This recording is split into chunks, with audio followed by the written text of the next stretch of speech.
ప్రజలకి హైడ్రాన్ తీసుకొచ్చేసి కూడా మరి ఇంత బాధ పెడుతున్నారు ప్రజల్ని. మరి అధికారంలో ఉన్న వాళ్ళు ఎమ్మెల్యేలు కావచ్చు, ఇలాంటి వాళ్ళు కావచ్చు, ప్రజలకు ఏం న్యాయం చేస్తారు? వాళ్ళ ఒక్కటమ్మా, హైడ్రా వల్ల నష్టపోయిన వాళ్ళని లైవ్ లో తీసుకొని వచ్చి చూపియమనండి.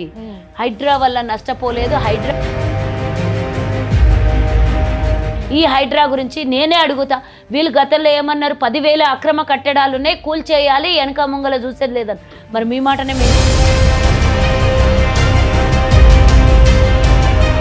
అంటే ఇప్పుడు మరి కొడంగల్ ప్రజలే అంటున్నారు కదా, మా దగ్గర దోచుకుంటున్నాడు రేవంత్ రెడ్డి అని. ఇప్పుడు కూడా చేస్తున్నాము, దోచుకోవడం అన్నారు కదా, రైతులను కొట్టించారు కదా. ఒక కంపెనీ పెట్టాలని ల్యాండ్ కొనుక్కుంటారా? దోచుకోవడం అనరే. ఏమీ జరగక ముందే కలెక్టర్ మీద దాడి చేసిన దొంగల్ని తీసుకొని పోయి బొక్కలేసారు ఈరోజు పొద్దున. నరేందర్ రెడ్డిని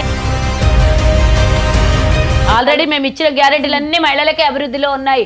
500 రూపాయలకే గ్యాస్ సిలిండరు, 200 యూనిట్ల ఉచిత కరెంటు అడుగుతున్నారు. కరెక్టే, కాకపోతే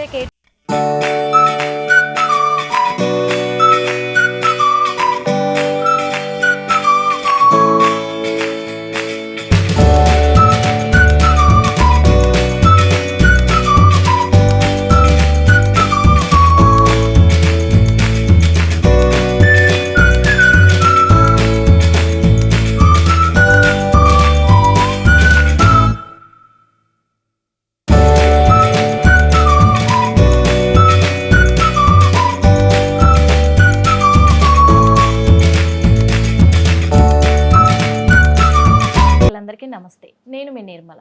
ప్రస్తుతం మనం ఎక్కడున్నామంటే ఆర్య వైశ్య కార్పొరేషన్ చైర్మన్ కల్వ సుజాత గారు.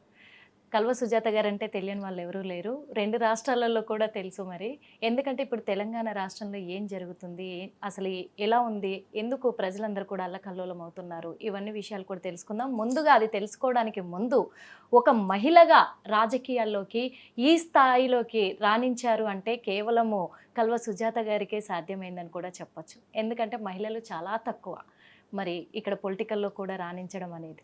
మరి తను ఎలా వచ్చారు అసలు రాజకీయాల్లోకి అనే కోణంలో కూడా తెలుసుకుందాం. మన ముందే ఉన్నారు. నమస్తే మేడం. నమస్తే నిర్మల గారు, ఎలా ఉన్నారు మేడం? ముందుగా కంగ్రాచులేషన్. చాలా చాలా చాలా హ్యాపీగా ఉంది మేడం. ఎందుకంటే ఒక మహిళగా మీరు రాజకీయాల్లో ఉన్నతమైన స్థానంలోకి ఎదిగి ఈరోజు ఇక్కడ కూర్చున్నారు. అందుకు ప్రతి మహిళ కూడా మిమ్మల్ని ఇన్స్పిరేషన్ గా తీసుకోవచ్చు అని కూడా మేము అనుకుంటున్నాము. డెఫినెట్గా అందుకు ఇన్స్పైర్ అని కాదు, మహిళలు ముందుకు రావాలనే కోరిక ఖచ్చితంగా. ఎందుకంటే ఒకరు ఇన్స్పిరేషన్ గా ఉంటేనే మిగతా మహిళలు రావడానికి సిద్ధపడతారు. స్వతంత్రం వచ్చి 78 ఏళ్ళైనా ఇంకా మహిళలకు స్వతంత్రం కావాలని కొట్లాడుతున్నాం. అంటే డేర్ అండ్ డాష్ డైనమిక్ ఒక మహిళగా మీరు ఉన్నారు. అదైతే ఒప్పుకోవాల్సిన విషయమే. చాలా తెగించి బయటకు తెగించాం. అది బాగా చూసాం. అంటే ఎదగాలి అనే ఆలోచన కాకుండా ఏది చేసినా కూడా దానికి ఒక సార్థకత ఉండాలి. చేసిన పనికి అంటే నిజాయితీతో చెయ్యాలి అనే ఆలోచన ఉంటే డెఫినెట్గా తెగించి ముందుకెళ్తాం. అందుకే మేడం ముందుగా అందరికీ తెలియాలి నాతో పాటుగా, అందుకే మిమ్మల్ని ఒక క్వశ్చన్ అడుగుదాం అనుకుంటున్నాను. మీరు ఇప్పుడు ఈ స్థానంలోకి రావడానికి కారణము, ఎక్కడి నుంచి ఎక్కడి వరకు వచ్చారు, మీ బయోగ్రఫీ కొంచెం మాకు. ఎందుకంటే చాలా మంది సుజాత గారు అంటే పొలిటికల్ వ్యక్తిగానే తెలుసు. అందుకు నేనైతే కల్వ సుజాతగా మేము ముందు కనబడుతున్నాను. సో నా ఫ్యామిలీ గ్రౌండ్ పెద్దగా రాజకీయం లేదు. వ్యాపారం అనేది మా కుల వృత్తి. వ్యాపారంలో ఎక్కువగా సాధించాము. మా కులాలన్నీ కూడా వ్యాపారంలోనే ఉంటాయి. పొలిటికల్గా రావడం మగవాళ్లే తక్కువ, అరుదుగా ఆడవాళ్ళు ఎక్కడెక్కడ ఉంటారు రాజకీయంగా. అంటే భర్త చాటునో, కొడుకు చాటునో, తండ్రి చాటునో వచ్చే మహిళలు తప్పించి వాళ్ళకి స్పెసిఫిక్గా ఎక్స్పోజర్గా వచ్చినటువంటి మహిళలు చాలా rare and rare. 1 or 2 fingers మీద చెప్పొచ్చు. మా కమ్యూనిటీలో జనరల్గా కూడా మహిళలు చాలా తక్కువ.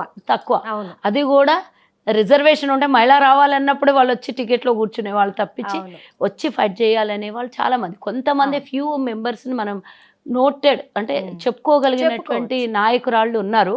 కానీ చాలా మంది ఇప్పుడు మగవాళ్ళు ఎంత ఎక్స్పోజర్స్ ఉంటారో ఆడవాళ్ళు అంత లేరు. ఇప్పటికీ ఇంకా 78 ఏళ్ళైనా మాకు స్వతంత్రం కావాలి, మాకు రిజర్వేషన్ కావాలి, అన్ని బిల్లులు పాస్ అయితే మా బిల్లులు పాస్ కావాలని మేము కొట్లాడడం లోపలే సరిపోయాము.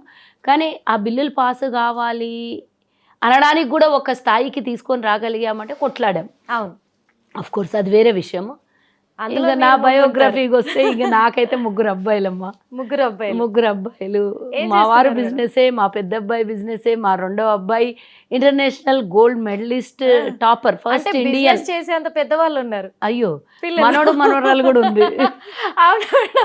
8 అంటే సంవత్సరాల మనవడు, అందరూ 6 కూడా సంవత్సరాల మనవరాలు ఏమనుకుంటారంటే ఉంది. ఒకే స్టడీ చేసే వాళ్ళు ఉన్నారు పిల్లలని, ఆ ఇదిలోనే లేదు ఉన్నారు. లేదు, నేనేం చిన్నదాన్ని ఏం కాదు, పెద్దదాన్నే. హ్మ్. అంటే సోషల్ సర్వీస్లోకి ఎంటర్ అయ్యి 35 సంవత్సరాలు అయింది. 30 సుదీర్ఘంగా పబ్లిక్లో ఉండేటటువంటి వ్యక్తిని నేను. అంటే ఫస్ట్ నుంచి అలవాట్లేదు. చిన్నప్పుడు నాకేం బయట ప్రపంచమే తెలియదు. చదువు, అనుకున్నారా ఇల్లు, మేడం మీరు స్కూలు, రాజకీయాల్లోకి రావాలి అని చెప్పేసి చిన్నప్పటి నుంచి ఎప్పుడు అనుకున్నారా? ఏది తెలీదు. ఆ. ఏమీ తెలీదు అసలుకి. ఇంతవరకు నేను రాగలుగుతానని ఎప్పుడు కూడా ఊహించలే. ఉమ్. కొంతమంది అబద్ధాలు కూడా చెప్తారు. నా చిన్నప్పటి నుంచి గోల్, నేను ఒక అవును. గోల్ సాధించిన అబద్ధాలు మాత్రం చెప్పను. చిన్నప్పటి నుంచి ఒక ట్రెడిషనల్ ఫ్యామిలీ కంప్లీట్గా. ఉమ్. స్కూల్కి వెళ్ళినా, కాలేజ్కి వెళ్ళినా ఒక జాగ్రత్తగా తీసుకెళ్ళి జాగ్రత్తగా ఇంట్లో అట్టు పెట్టుకుని ట్యూషన్ కూడా హోమ్ ట్యూషన్ ఇప్పించేటటువంటి కుటుంబంలో పెరిగిందాన్ని నేను.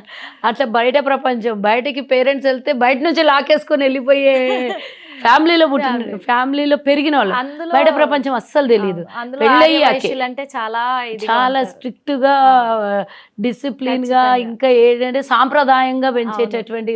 ఎందుకంటే మగవాళ్ళే బయటికి రారు, ఆడవాళ్ళని ఎక్కడ రానిస్తారు. అవును. ఇంకా ఏంటంటే రాజకీయంగా బయటికి రారు కాబట్టి ఆ ప్రపంచం తెలియక ఉమ్. ఈ ప్రపంచంలోనే బతికాం కాబట్టి ఈ ప్రపంచమే తెలుసు కాబట్టి నేను ఎవరిని తప్పుపట్టను, ఎవరిని కూడా చేయను.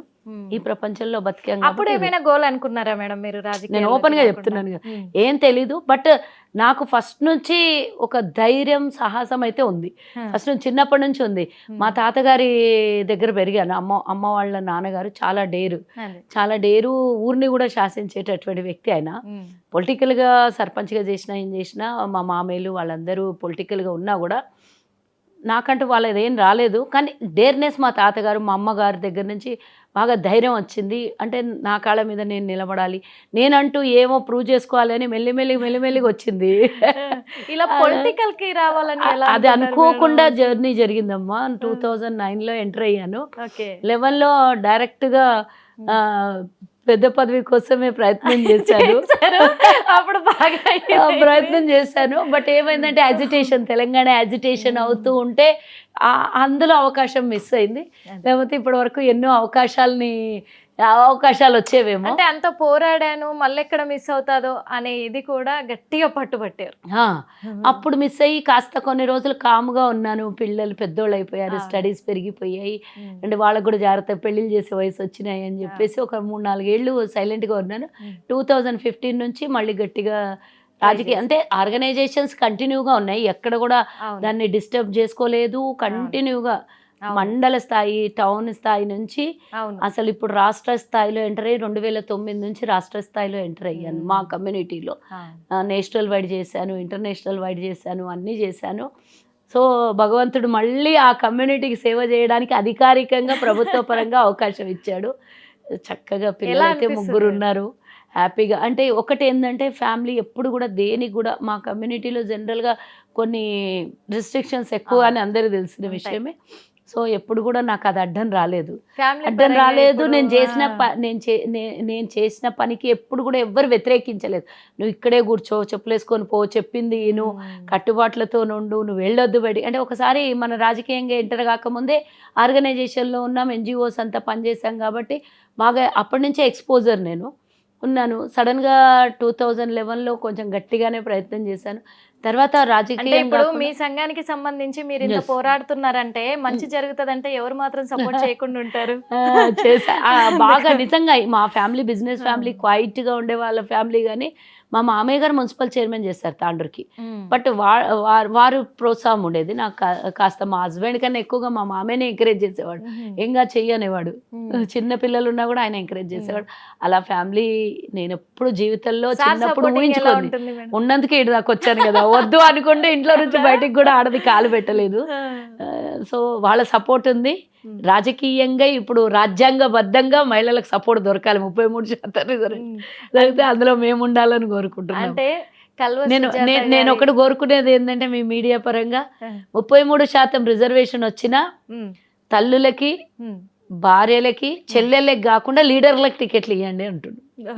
అదైతే చట్ట సభల్లో లీడర్లు అది కూర్చోవాలి. అంతే. ఎందుకంటే మీకు లేని ప్లేస్ లో రిజర్వేషన్ వచ్చిందని ఫ్యామిలీ పరంగా తెలియని రాజకీయం తెలియని వాళ్ళకి చట్టసభల్లో కాదు, రాజకీయం కోసం కొట్లాడుతున్నటువంటి మాలాంటి లీడర్లను ఎదగనిచ్చే అవకాశం తీసుకురామని. అంటే ఒక ఫ్యామిలీ పరంగానే కుటుంబ సమేతంగానే వెళ్ళకుండా ఎవరైతే ముందుబడి సేవా స్వతహాగా కార్యక్రమాలు కష్టపడి పొలిటికల్ గా ఎదిగిన వాళ్ళకి, లీడర్షిప్ క్వాలిటీస్ ఉన్న వాళ్ళకి ఇవ్వండి అని. ఎందుకంటే అదొక కోరిక నాది. కష్టంతో రేపు పొద్దున్న రిజర్వేషన్ వస్తే కూడా మీరే మాయం చేయకండి మా టికెట్లు అని.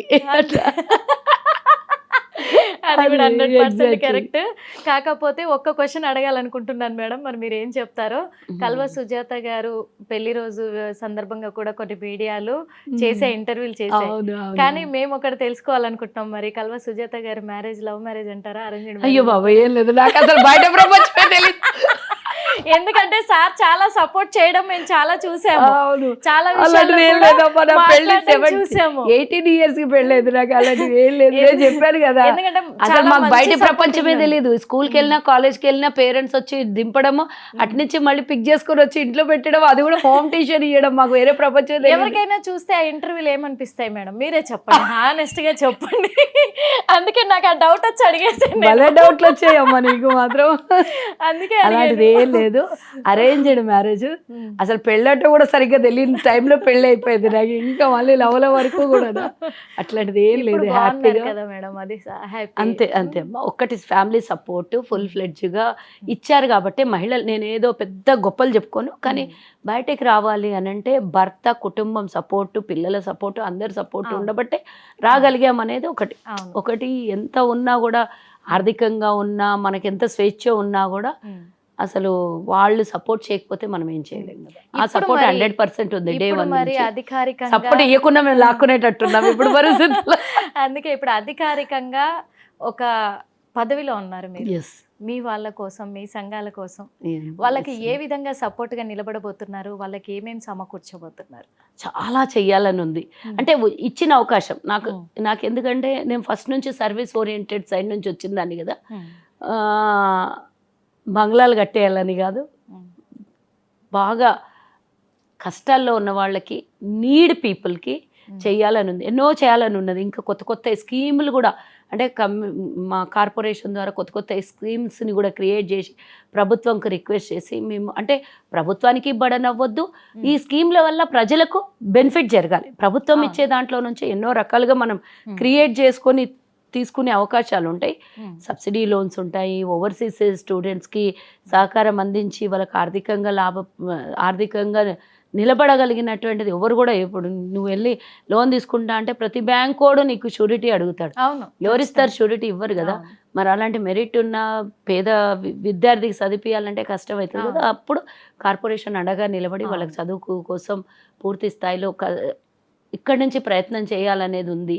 అలాగే కుటీర పరిశ్రమలకి ఎంకరేజ్ చేయాలని ఉన్నది చాలా. ఎందుకంటే వ్యాపారమే మా కులవృత్తి, ఆ కులవృత్తికి చాలా దెబ్బ తగులుతోంది. వ్యాపారం చేసుకునే వాడికి పిల్లలు కూడా ఇస్తలేరమ్మా. ఇస్తలేరు. ఉద్యోగాలు దొరుకుతలేవు, వ్యాపారం చేసుకునేటోడికి పిల్లలు. మీ దాంట్లో అమ్మాయిలు చాలా తక్కువ. ఇప్పుడు నాకే నా కొడుకు కోసం రోజు తిరుగుతా ఉన్నారు. అమ్మాయిలు చాలా తక్కువ, ఎదురుకట్టం ఇచ్చి కూడా చేసుకునే ఇదిలో ఉన్నారు. అది కష్టాల్లో ఉంది కమ్యూనిటీ. సో ఉన్న వాళ్ళే చేసేవాళ్ళు చేస్తున్నారు, కొన్ని మంది వరకు కొంచెం ప్రాబ్లమ్స్ వస్తూ ఉన్నాయి. సో దానికోసమనే బట్ ఏదో ఒక సోర్స్ వాళ్ళకి చెయ్యాలి అనేది ఉన్నది. డెఫినెట్గా నేను ఈ సీట్లో కూర్చున్నందుకు ఈ సీట్కి న్యాయం చెయ్యాలి, ప్రభుత్వానికి మంచి పేరు తేవాలి. కులంలో కూడా పలానా ఆడపిల్ల ఈరోజు ఫస్ట్ చైర్మన్ అయ్యింది, మన కులాన్ని ఈ విధంగా గౌరవించుకొని ఒక స్థాయిలో నిలబెట్టగలిగింది అనే పేరు తెచ్చుకోవాలని మాత్రం అయితే ఉంది. అది అమ్మవారి మీద, భగవంతుడి మీద, మా ప్రభుత్వం మీద భారం వేసి నమ్మకంతో ముందుకెళ్తాను. ఖచ్చితంగా నెరవేరుతుంది మేడం. మరి కల్వ సుజాత గారు ఇప్పుడు ఆర్య వైశ్య సంఘం తరఫున వాళ్ళకే న్యాయం చేయబోతున్నారా, లేకపోతే నేను రాజకీయ నాయకురాలిని, అల్టిమేట్ గా రాజకీయ నాయకురాలిని, నేను అందులో ప్రభుత్వంలో ఉన్న నాయకురాలిని. కాబట్టి ఇది నాకు వన్ ఆఫ్ ద పార్ట్. ఇది మిగతా టైం కూడా నేను అందరికీ ఇప్పుడు మీరు ఎప్పుడు చూస్తుంటారు కదా రెగ్యులర్గా, నా పని నాదే, రాజకీయ నాయకురాల్లాగా పార్టీ పరంగా నా హోదా నాదే ఉంది. ఆ పని చేస్తూ ఉంటాను. దీనికి పూర్తి స్థాయిలో అంటే 75% మా కమ్యూనిటీకి ఇచ్చిన 25% మిగతా వాటికి ఇవ్వాల్సిందే, తప్పదు అది. ఎందుకంటే నాకు రాజకీయ భవిష్యత్తు ఉంది కదా, ఇంకా ఒక్కదాంతో ఎండ్ కాదు కదా. ఎందుకు అడుగుతున్నానంటే మేడం, ఇప్పుడు ప్రజలు కూడా ఈ రోజున మీరు ఈ స్థాయిలో కూర్చుంటే ఏం ఎదురు చూస్తున్నారంటే, గట్టిగా ఫైట్ చేశారు కల్వ సుజాత గారు, బాగా అల్చెల్ అయిపోయినారు, ఇప్పుడు మరొక ఉన్నత స్థాయిలో కూర్చున్నారు, ఏం చేయబోతున్నారు అనే దానికోసం అందరికీ ఏదైనా ఏ విషయంలోనైనా నాకు ఇక్కడ కుల మత భేదాలతో సంబంధం లేదు. డెఫినెట్గా ఇది ఫలానా అని వచ్చిన వాళ్ళకు నా పరిధిలో ఉన్నది, డెఫినెట్గా చేయగలుగుతాను, వాళ్ళ కోసం ఫైట్ చేయగలుగుతాను. వాళ్ళ కోసం ప్రభుత్వ పరంగా ఎలాంటి హక్కులు లభించాలన్నా కూడా నా స్థాయి వరకు ఎవరి దగ్గరికి వెళ్ళి కలవాలన్నా, ఎవరితో మాట్లాడాలన్నా, ఎవరితో పనులు అవుతాయన్నా స్పీడ్గా, ఏ హాస్పిటల్ పని ఉండని, వాళ్ళకి ఏదైనా డాక్యుమెంటేషన్ ఇబ్బందులు ఉండని, ఏదైనా ఎనీథింగ్ నా వరకు నా పరిధిలో ఉండి నేను చెప్పగలుగుతాను. అంటే నేను ప్రతిపక్షంలో ఉన్నప్పుడే సాయం చేసేదాన్ని. ఇప్పుడు అధికార పార్టీలో ఉన్న మనకు అధికారం ఇచ్చిందే 10 మందికి సేవ చేయడానికి, 10 మంది కోసం పనిచేయడం కోసం. ఆ పనిలో ఎలాంటి తేడా ఉండదు. ఇదే అదే డెఫినెట్గా నా పార్టీ పదవి, నా ప్రజలు, నా తెలంగాణలో ఉన్నటువంటి అందరూ నా వరకు ఎవరైతే సహాయం కోరి వస్తారో వాళ్ళకు కుల మతాలతోని భేదం లేదు. అందరికీ ఇది ఓన్లీ వైశ్య కార్పొరేషన్ స్థానం ఒకటే కాదు. నా అభిమానులు, నాన్న నమ్మి వచ్చిన వాళ్ళకి డెఫినెట్గా నా వరకు ఓషన్లో డ్రాప్ అంత సహాయం అన్నా నేను చేయగలుగుతాను. ఈ మాట చాలు వినే వాళ్ళకి. రేపటి నుంచి మీకు అసలు ఇంటికి వెళ్ళే టైం కూడా ఇవ్వరేమో. అంతవరకు బాగుంది మేడం, చక్కటి మాట చెప్పారు మీరైతే. ఎందుకంటే చాలా మంది మహిళలు కూడా ఎదురు చూస్తున్నారు ఒక మహిళ సహాయం కోసం. అందుకు ఈ రోజు మీరు మంచి మాట చెప్పారు. ఇంకా పొలిటికల్ గా నేను కొన్ని అడగడానికి దగ్గర నుంచి కావాలి. ఇందాక అడిగేవి అదే కదా, అసలు మిగతా టైం ఉందా లేదా, చేస్తారా లేదా అని అదే చెప్పాను కదా. ప్రభుత్వం పని, పార్టీ పని, దానికి ఎక్కడ కూడా నిరంతరం, దానికి ఎక్కడ కూడా బ్రేక్ ఉండదు. అందుకు అడుగుతున్నాను మేడం. ఇప్పుడు మరి ప్రజల పట్ల చూసుకున్నట్లయితే ప్రజలకి రేవంత్ రెడ్డి గారు ఎలాంటి న్యాయం చేయట్లేదు, ప్రజలను అన్యాయం చేస్తున్నారు, హైడ్రాన్ తీసుకొచ్చి ప్రతిపక్షాలు అంటూనే ఉన్నారు. ప్రతిపక్షాలు అంటూ ప్రజలకి హైడ్రాన్ తీసుకొచ్చేసి కూడా మరి ఇంత బాధ పెడుతున్నారు ప్రజల్ని. మరి అధికారంలో ఉన్న వాళ్ళు, ఎమ్మెల్యేలు కావచ్చు, ఇలాంటి వాళ్ళు కావచ్చు, ప్రజలకు ఏం న్యాయం చేస్తారు? వాళ్ళ ఇప్పుడు సీఎం గారి ఆదరణ లేకుండా అంటున్నారు. ఒక్కటమ్మా, హైడ్రా వల్ల నష్టపోయిన వాళ్ళని లైవ్లో తీసుకొని వచ్చి చూపియమనండి. హైడ్రా వల్ల నష్టపోలేదు, హైడ్రా వల్ల ఇంకా లాభం పొందారు, ఎక్కడో మురికి నీటిలో, మురికి కుంటలో బతుకుతున్నటువంటి, అక్కడ పక్కన జీవనం సాగిస్తున్నటువంటి వాళ్ళని ఈరోజు తీసుకెళ్ళి డబుల్ బెడ్రూమ్ ఇళ్ళే కానీ ఇందిరమ్మ ఇళ్లలో పూర్తిగా వాళ్ళకు పర్మనెంట్ హౌసెస్ని ఇచ్చేసి, వాళ్ళకి మళ్ళీ 2 లక్షల లోన్లు ఇచ్చి 25,000 ఖర్చుకి ఇచ్చేసి వాళ్ళ కుటుంబాలను ఆదుకుంటోంది ప్రభుత్వం. మళ్ళీ కొంతమందికి ఎక్కడైతే జెన్యున్గా ల్యాండ్స్ అవన్నీ పోయినాయో వాళ్ళకు 1:10 ఇవ్వడానికి కూడా ప్రభుత్వం రెడీగా ఉంది. అలాంటి నష్టాలని ఎక్కడ కూడా చెయ్యదు. ఒక్కటి, ఇది రేపు పొద్దున ఫ్యూచర్ సిటీగా మారబోతుంది, 4th సిటీగా మారబోతుంది. దాని గురించి ఆలోచిద్దామా? లేకపోతే ఎవడో నలుగురు మాట్లాడి వాళ్ళు కబ్జాలు పెట్టిన భూములకు అడ్డం పడి పేదవాళ్ళని పక్కన పడేసి కేవలం చూపిస్తున్నది పేదవాడిని అడ్డం పెట్టుకొని వాళ్ళ బలిసినోళ్ళ కోసం ఈరోజు కొట్లాట చేస్తుంటే వాళ్ళని కన్సిడర్ చేద్దామా? 90% యాక్సెప్ట్ చేస్తున్న వాళ్ళని కన్సిడర్ చేద్దామంటే డెఫినెట్గా మా ప్రభుత్వం 90% తీసుకుంటుంది. రేపు ఇప్పటికే ట్రాఫిక్ పొల్యూషన్, ఇప్పటికే హైదరాబాద్లో ఒక్క వర్షం వస్తేనే గంటల తరబడి ట్రాఫిక్ జామ్, ఇప్పటికే వర్షాలు లేకపోతే నీళ్లు లేకపోయే ఒక్కొక్కసారి వచ్చేటటువంటి ఉపద్రవాల్ని మనం చూస్తున్నాం. మరి ఇవన్నీ రేపు పొద్దున రాబోయే 50 సంవత్సరాలు 100 సంవత్సరాల గురించి మనం ఆలోచించుకొని ముందు అడిగేద్దాం. మాకు నష్టమైనా, మాకు కష్టమైనా, మా ప్రభుత్వానికి తిట్లు పడ్డా కూడా రేపు పొద్దున ఎవరు చేశారు ఇది అని అంటే పలానా గవర్నమెంట్లో రేవంత్ రెడ్డి గారి పాలనలో మంచి చేశారని 100 సంవత్సరాల వరకు మాట్లాడుకోవాలి. ఈ రోజు కష్టమైన 100 సంవత్సరాల బాగు గురించి ప్రభుత్వం ఆలోచిస్తుంది. ఈ హైడ్రా గురించి నేనే అడుగుతా. వీళ్ళు గతంలో ఏమన్నారు? 10,000 అక్రమ కట్టడాలునే కూల్చేయాలి, వెనక ముంగల చూసేది లేదని. మరి మీ మాటనే మేము చేస్తున్నాం కదా. మీరు మాట్లాడి చూపించారు, మేము చేతుల్లో చేస్తున్నాం. మరి మీకు మాకు ఉన్న తేడా ఏంది? మీరు అక్రమంగా నిర్మాణాలు చేసుకొని అక్రమంగా పర్మిషన్లు ఇచ్చి మూసీని మొత్తం మూసేసి ఈరోజు గొలుసుకట్టు చెరువులు 850 గొలుసుకట్టు చెరువులు ఉంటాయి హైదరాబాద్. ఈరోజు ఫింగర్స్ మీద చెప్పుకునే చెరువులు అయినాయి తప్పించి వర్షం నీళ్ళు ఎక్కడ పోవాలి? ఒక్క వర్షం వస్తేనే కాలనీలు, 100 కాలనీలు 19 ఎలక్షన్లో మన మున్సిపల్ ఎలక్షన్లో మీరు చూడలేదా? మొత్తం 100 కాలనీల నీళ్ళ మునిగిపోయినాయి.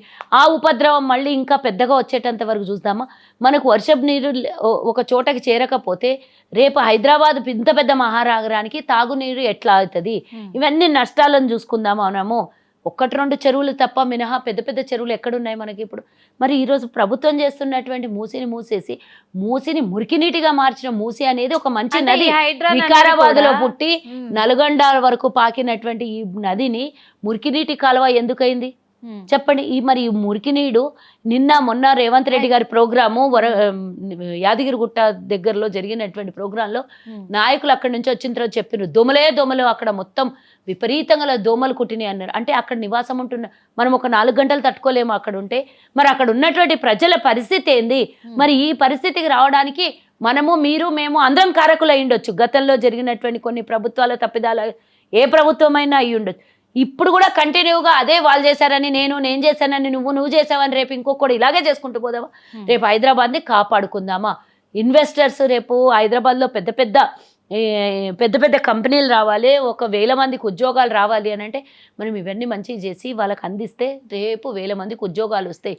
మూసీ నది ఒడ్డున పెద్ద పెద్ద భవనాలు ఏర్పడి అక్కడ కూడా ఉద్యోగాలు ఏర్పడి ఎన్నో రకాలుగా ఉపాధి కలిగేటటువంటి ప్రయత్నం మేము చేస్తుంటే దాన్ని అడ్డుకునే ప్రయత్నం చేస్తారు. దీనివల్ల మాకు మీరు నష్టం అనే చెప్తున్నారు కదా. నష్టం అనుకునే పని రేవంత్ రెడ్డి చేస్తున్నాడు అని అంటే ఒకసారి ఆలోచించండి. మాకు నష్టం, ప్రజలకు నష్టం కాదు. నేను ఒకటి అనుకుంటున్నా, రేవంత్ రెడ్డికి గారికి ఏం అవసరం ఉన్నది? ముఖ్యమంత్రి గారికి ఇది చేయకుండా కామ్గా నాకు 5 ఏళ్ళు ఇచ్చిండు పరిపాలన, చలోబాయ్ నేను చేస్తా, ఏవో వచ్చిన పథకాలు ఇచ్చేసి వచ్చిన పైసలు తీసుకొని ఇచ్చిన పథకాలు ఇచ్చేస్తా అని కామ్గా కూర్చుంటే ఎవరన్నా అడుగుతున్నారు? అడగట్లేదు కదా. ఇంకా వేరే ఏం చేయకపోతే అడగరు. మేము ఇచ్చిన గ్యారంటీని అమలు చేస్తే చాలు కదా. ఇది గ్యారంటీలో పార్ట్ చెప్పడం గ్యారంటీలు అంటేనే నేను ఈ మాట చెప్పాక నుంచి తప్పుదోవ పట్టించడానికి ప్రజలు గ్యారంటీలు నేను అదే చెప్తున్నా, అమలు చేయకుండా ఇప్పుడు గ్యారంటీ నేను ఒకటే చెప్తున్నా. గ్యారంటీలు ఆ దొంగనాయాలు చేసిన 7 లక్షల కోట్ల అప్పులు ఫస్ట్ దాని గురించి మాట్లాడమనండి. అది గురించి మాట్లాడితే తప్పుదారి పట్టించి మూసి గురించి ప్రయత్నం చేస్తున్నా. 7,500 కోట్లు నెల వడ్డీలు కడుతోంది ఈ ప్రభుత్వము. మీ దొంగనాయాలు ఈ ప్రభుత్వానికి అప్పు పెట్టకపోయింటే, ప్రజల మీద భారం మోయిపోయింటే ఆ 7,000 కోట్ల రూపాయలు నెల ప్రజలకు ఇచ్చిన హామీలు పూర్తి స్థాయిలో 100% నెరవేర్చే పరిస్థితి ఉండే. వచ్చినప్పుడు మేము 3.5 లక్షల కోట్లు అనుకున్నాం, వచ్చిన తర్వాత లెక్క చూస్తే 7.5 లక్షల కోట్లే. ఎక్కడికి ఆకాశానికి తీసుకొని పోయిన అప్పుల పరిస్థితి. అది మాట్లాడినయరే, దాని గురించి కథ చెప్పరే. ఏం డెవలప్ చేసిన 7.5 లక్షల కోట్లతో తెలంగాణలో చెప్పండి ఒకసారి. హైదరాబాద్కి ఏం అద్భుతంగా చేసిండ్రా? కాళేశ్వరం మీద 1,00,000 కోట్లు మనబోచారు. ఇది కూడా గత ప్రభుత్వం అప్పు చేసింది, అప్పు మిగిలబెట్టింది, అందుకే పథకాలు అమలు అవ్వట్లేదు. దానికి దీనికి సంబంధం లేదు. చేస్తాం, మాకు అప్పులు ఉన్నాయని తెలుసు. తెలంగాణలో ప్రక్షాళన కోసము ఇంత ఖర్చు పెట్టే ఎక్కడ ఖర్చు పెట్టామో చూపియాలి. 141 కోట్ల రూపాయలు డిపిఆర్ రిలీజ్ చేస్తే 1,50,000 కోట్లు అని చెప్పి డిపిఆర్ చెప్పక ముందే డిపిఆర్ ఇచ్చిండ్రు అని ఎట్లా చెప్పిన మీరు చెప్పాలి. దొంగ మాటలు, దొంగ కథలు, డైవర్షన్ మాటలు, డైవర్షన్ టాపిక్స్, ఇవి తప్పేముంది? ఎవరు చెప్పిన మీకు డిపిఆర్ లేదే 1,50,000 కోట్లు దీని కింద అని ఎట్లా అబద్ధాల మాటలు మాట్లాడు? మీలాగా కాళేశ్వరం చెరువు అనుకున్నారు తీసుకొని పోయి మేము మూసిల కల్పనికి. ఇది ప్రజల సొమ్ము, కష్టపడ్డ సొమ్ము, తెలంగాణ ప్రజల కష్టం ఇది. గతంలో 55 ఏళ్ళు పరిపాలించింది కాంగ్రెస్. మాకు తెలుసు మంచేదో చెడేదో. మేము మీకు ఇచ్చేటప్పుడు 17,000 కోట్ల మిగులు బడ్జెట్ ఇచ్చినాం. కేవలం 75 ఏళ్లలో మీకు వచ్చి 65 ఏళ్లలో మీకు వచ్చిన అప్పు 72,000 కోట్లు. మీరు ఈరోజు 10 ఏళ్లలో 7.5 లక్షల కోట్లు అప్పు చేసినారు. మీకు మాకు చాలా తేడా ఉంది. ప్రజల్ని పరిపాలించడం మాకు తెలుసు, ప్రజల దగ్గర దోచుకోవడం మీకు తెలుసు. మాకు మీకున్న తేడా అంటే ఇప్పుడు మరి కొడంగల్ ప్రజలే అంటున్నారు కదా, మా దగ్గర దోచుకుంటున్నాడు రేవంత్ రెడ్డి అని. ఇప్పుడు కూడా చేస్తున్నాము, దోచుకోవడం అన్నారు కదా, రైతులను కొట్టించారు కదా. అది ఒక కంపెనీ పెట్టాలని ల్యాండ్ కొనుక్కుంటారు, అది దోచుకోవడం అనరే. రైతులు వాళ్ళతో మాట్లాడతారు, చర్చలు చేస్తారు. నచ్చితే కదా కొనేది, నచ్చకపోతే వాళ్ళతో కన్విన్స్ జరుగుతుందేమో, లేకపోతే ఇంకో విషయం జరుగుతుందేమో. ఏమీ జరగకముందే కలెక్టర్ మీద దాడి చేసిన దొంగల్ని తీసుకొని పోయి బొక్కలేసారు ఈరోజు పొద్దున. నరేందర్ రెడ్డిని అరెస్ట్ చేసింది 42 సార్లు. ఆ కార్యకర్తతో కలెక్టర్ మీద దాడి చేయడం అనేది ఎంత పెద్ద నేరమో తెలిసి చూపియాలి. మా ప్రభుత్వం వాళ్ళకి ఇంకోసారి ఎవరి మీద, అధికారుల మీద, పోలీసుల మీద కానీ, కలెక్టర్లు, ఐఏఎస్లు, ఐపీఎస్ల మీద ఇలాంటి దాడులు జరిపితే వాళ్ళు ప్రజల కోసం పనిచేసే ఉద్యోగస్తులు, వాళ్ళ మీద మీరు రాజకీయ నాయకుల మీద దాడి చేసినట్టు మీరు అధికారుల మీద దాడి చేస్తే ఏ ఎట్టి పరిస్థితిలో ఉపేక్షించేది లేదు. ఆ దొంగ వేషాలు వేసి ఇలాంటి దొంగ రంకు పనులు చేస్తే ఎవరు ఊరుకోరు. రేవంత్ రెడ్డి గారిని బ్లేమ్ చేద్దాము, ప్రభుత్వాన్ని బ్లేమ్ చేద్దాము, కాంగ్రెస్ పార్టీని బ్లేమ్ చేద్దాం అనే కంకణం కట్టుకున్న దొంగలు 6 సార్లు కేటీఆర్కి మాట్లాడతాడు, 42 సార్లు ఆ కార్యకర్త వీడికి మాట్లాడతాడు. ఇద్దరూ కలిసి అంటే దాని రికార్డింగ్ బయట పెట్టాలి మా ముఖ్యమంత్రి గారికి. కలెక్టర్ కూడా మరి నా మీద ఎవరు దాడి చేయలేదు, నాకేం కాలేదు అని అంటున్నారు. ఏం చెప్పాలి మరి, నా మీద అటాక్ చేసాను అని చెప్పుకోవాలా? పరువు పోతుంది. చేయలేదు కనబడుతున్నాయి కదా విజువల్స్, మనకు విజువల్స్ కనబడుతున్నాయి కదా, మరేం చెప్పాలి ఆయన? చెప్పండి. మరి అంటే ఇప్పుడు 6 గ్యారెంటీల తరఫున కూడా మరి మహిళలకు చెందబోయే 6 గ్యారెంటీలలో ఆల్రెడీ మేము ఇచ్చిన గ్యారెంటీలు అన్ని మహిళలకే అభివృద్ధిలో ఉన్నాయి. 500 రూపాయలకే గ్యాస్ సిలిండరు, 200 యూనిట్ల ఉచిత కరెంటు, ఉచిత బస్సు అన్ని మహిళలకే. అంటే ఇవన్నీ కూడా 10% మాత్రమే, 10% ప్రజలకు మాత్రమే అందుతున్నాయి, 90% ఎవరికి లేవు. 100% ఎవరైనా ఇస్తారు అమ్మ? ఎవరైనా చెప్పండి. 100% ఇస్తే శ్రీమంతులు, డబ్బున్నోళ్ళు, ఉద్యోగస్తులు వీళ్ళందరికి కూడా ఇచ్చుకుంటూ పోతే ప్రభుత్వం మొత్తం పక్క దేశాలని కూడా అందులో ఒక 50% అన్నా ఉండాలి కదా. అంటే ఇప్పుడు కుల సర్వే అని కూడా పెట్టారు, కులగణన సర్వే అని పెట్టారు, ఇంటింటి సర్వే పెట్టారు. ఇది మరి ప్రజలకి ఏం ఉపయోగము, ప్రభుత్వానికి ఏం లాభం? దీని ఆ వెధవలకు అడగండి ఫస్ట్ ఆఫ్ ఆల్. మీరు జనగణన చేసింది కదా, అది ఎవరికి ఉపయోగం అని చేసి ఎక్కడ పోయింది ఆ డేటా ఫస్ట్ అడగండి. సమగ్ర సర్వే చేసిరు కదా మీరు, అది ఎక్కడ పోయింది? అన్ని 100 కోట్లు ఖర్చు పెట్టిన దాని మీద, అది ఎక్కడ పోయింది ఫస్ట్ ఆఫ్ ఆల్? ఎందుకు చేసినది అది అడగండి. సమగ్ర సర్వే అన్నారు కదా, ఏమైంది అప్పుడు? ఎక్కడ పోయింది అది? ఆ డేటా ఎందుకు ఇస్తలేరు మాకు? అది ఫస్ట్ అడగండి. మేము ఈరోజు ప్రతి ఒక్కళ్ళకి ఎవరి రిజర్వేషన్ ఒక్కటి కుల గణన చేస్తే ఎవరి వాటా ఎంత అనేది తెలుస్తుంది. ఈరోజు బీసీ కులానికి ఒక్కటే జరగట్లేదమ్మా, అన్ని కులాలకి జరుగుతోంది. ఈరోజు నాకు కూడా, నేను ఒక వైశ్య కార్పొరేషన్ చైర్పర్సన్గా నేను కూడా గర్విస్తున్నా. యాక్చువల్లీ మా కార్పొరేషన్ ద్వారా మా జనగణన చేద్దాము అనుకున్నాం మేము. మా వైశ్య జనగణన కులగణన చేద్దాం అనుకున్నాం.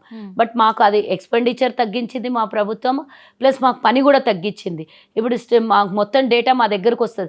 రేపు పొద్దున ఈ డెస్క్ ద్వారా మేము మా వాటా హక్కు అడగడానికి, మా ఏ పార్టీ అయినా సరే అడగడానికి నా శాతం ఎంత, నేను రాజకీయ లబ్ధి ఎంత, నా ఆర్థిక లావాదేవీలు ఏంది, నా ఆర్థిక పరిస్థితులు ఏంది, ఒక్కటే కాదు కదా అన్నీ కదా అందులో జరిగేవి. రేపు పొద్దున లబ్ధి పొందడానికి నాకు డేటా పూర్తి స్థాయిలో నాకు వస్తుంది కదా ఇక్కడికి. మరి ఇక్కడి నుంచి నేను ఎవరికి సర్వీస్ చేయాలన్నా, ఏం చేయాలన్నా, ప్రభుత్వ పరంగా నేను ఏం అడగాలన్నా కూడా ప్రతి ఒక్కటి ఈచ్ అండ్ ఎవ్రీథింగ్ నా దగ్గర డేటా ఉన్నప్పుడు ఈజీ టు వే కదా నాకు ఇప్పుడు. మరి అట్లా ప్రతి కార్పొరేషన్ ఉంది. ఆ ప్రతి కార్పొరేషన్కి ఎస్సీ ఉంది, ఎస్టీ ఉంది, బీసీ ఉంది, మైనార్టీ ఉంది, అన్ని కార్పొరేషన్లు ఉన్నాయి కదా. ఆ కార్పొరేషన్లకి ఈరోజు ఎంత ఈజీ వర్క్ చేసి పెడుతుంది ప్రభుత్వం. ఎవ్వరి కార్పొరేషన్ ద్వారా వాళ్ళు ఈరోజు రేపు పొద్దున నా హక్కు ఎంత అని అడగడానికి హక్కు వచ్చింది కదా. మరి రేపు రాజకీయ వాటా అడగొచ్చు, ప్రభుత్వ పరంగా వచ్చే పథకాల వాటా అడగొచ్చు, ఏ రకంగా కావాలంటే ఆ రకంగా ప్రతిదీ ప్రభుత్వ పరంగా వచ్చే ప్రతి హక్కుని అడగడానికి ఒక రైట్ వస్తుంది కదా. మరి ఎందుకు వద్దంటారు?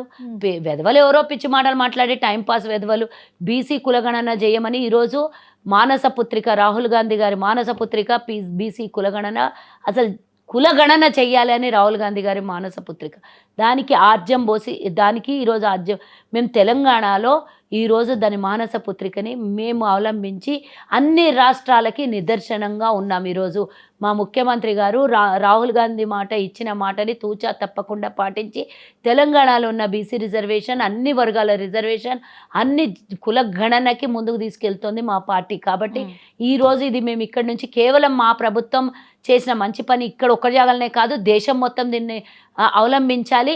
ముఖ్యంగా మోదీ ప్రభుత్వానికి కూడా మేము చెప్తున్నాం, ఈరోజు ఇక్కడ మా తెలంగాణ రాష్ట్రంలో జరుగుతున్న దాన్ని ఆదర్శంగా తీసుకొని మీరు కూడా దేశం మొత్తం చెయ్యండి అని మేము అడుగుతున్నాం. ఈరోజు అడుగుతున్నారు కరెక్టే. కాకపోతే కేటీఆర్ గారు ఒక వ్యాఖ్యలు చేస్తూ ఉన్నారు. ఏమంటున్నారంటే, సీఎం రేవంత్ రెడ్డి గారికి దమ్ము ఉంటే, నిజంగా మొగోడైతే ప్రజలకు ఇచ్చిన హామీలు నెరవేర్చి, అలాగే ఈ హైడ్రాను పక్కన పెట్టేసి రియల్ ఎస్టేట్ బిజినెస్లో కబ్జాలు చేయడానికే ఇదంతా తెస్తున్నాడు కాబట్టి అది ఆఫ్ చేయాలి, ఫస్ట్ ప్రజల హామీలు నెరవేర్చండి అంటున్నారు. దీనికి మీరేం చెప్పారు? మొగోడు గిగోడు అంటే నేను అంత పెద్ద మాటకి నేను ఆన్సర్ చెప్పలేను, కానీ ఆయన ఏందుద్దో ఆయనకు తెలుసుకోమని చెప్పు.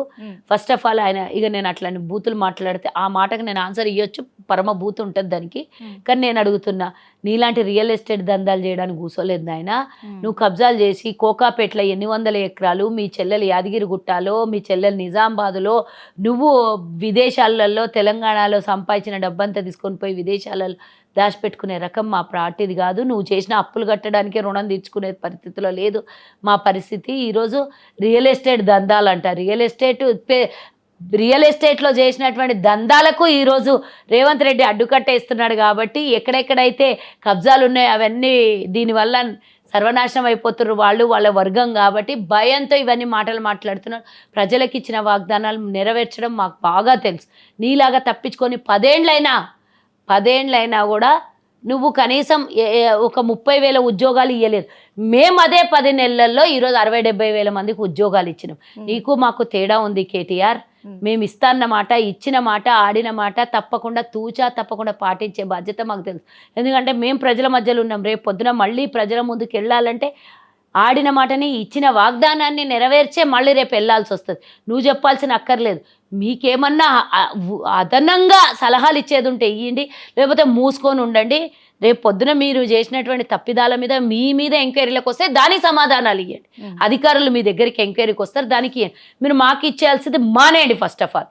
ఓకే, రాజకీయంగా పక్కన పెడితే మేడం చివరిగా ఒకటి అడగాలనుకుంటున్నాను ఇంకా. ఎందుకంటే కల్వ సుజాత గారు మొత్తానికైతే రాజకీయాల్లో ఏ స్థాయికి ఎదగాలనుకుంటున్నారు, ప్రజలకి ఏ విధంగా సేవ చేయాలి, ఏ ఉన్నత స్థాయికి ఉంటారనుకుంటున్నారు? ఇప్పుడు ఒక కార్పొరేషన్ చైర్మన్గా ఇచ్చారు నాకు.